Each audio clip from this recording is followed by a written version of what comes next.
To make sure you're signed in on your Mac, especially to use things like Apple Classroom, you need to make sure you're signed in with your managed Apple ID. So you go to System Preferences on your Mac, then you go over to Apple ID. If you aren't there already, click on Overview,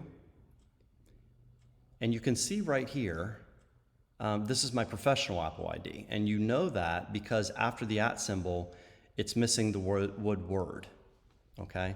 So if I wanted to change this to my managed Apple ID, which would be emurphy@wood.k12.wv.us, I would go down here and click Sign Out, and I would sign out of this professional Apple ID.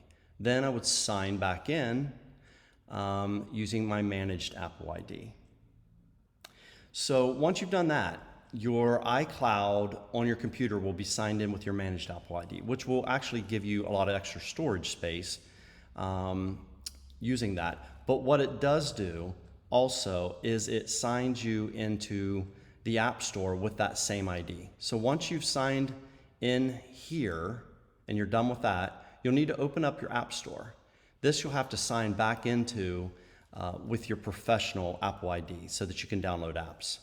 So to do that, you open the App Store and you go to Store, and down at the bottom, you'll be able to see, are you signed in with that managed Apple ID or are you signed in with your professional ID?